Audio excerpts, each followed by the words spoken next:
અમદાવાદની 133 શાળાઓને DOA notice ફટકારી છે અને તેની પાછળનું કારણ છે આ શાળાઓએ વપરાયેલી ગ્રાન્ટ અને બિલોની ચૂકવણી નથી કરી.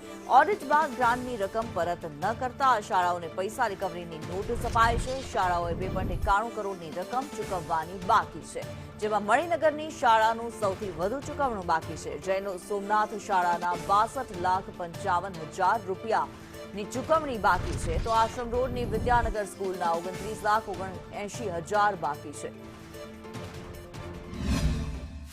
ગ્રાન્ટ ન આપનારી સ્કૂલ સામે ડીઈઓ દ્વારા હવે કડક કાર્યવાહી કરવામાં આવી રહી છે. અમદાવાદ શહેરની 133 જેટલી સ્કૂલોને જે ગ્રાન્ટ નથી આપી, પરત નથી ફરી આપવામાં આવી, તે તમામ સ્કૂલો સામે હવે કડક કાર્યવાહી કરવામાં આવી છે. ઓડિટ બાદ ગ્રાન્ટની રકમ પરત ન કરતી સ્કૂલોને નોટિસ આપવામાં આવી છે.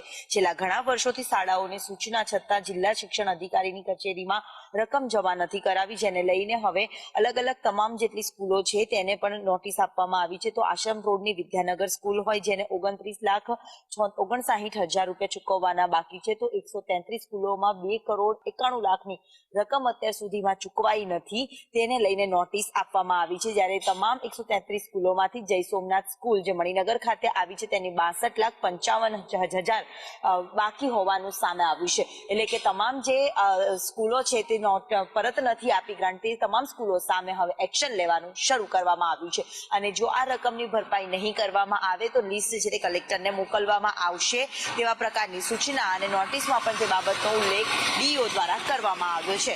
કેમેરામેન પ્રકાશ શર્મા સાથે દિવ્યા ચૌહાણ, સંદેશ ન્યૂઝ, અમદાવાદ.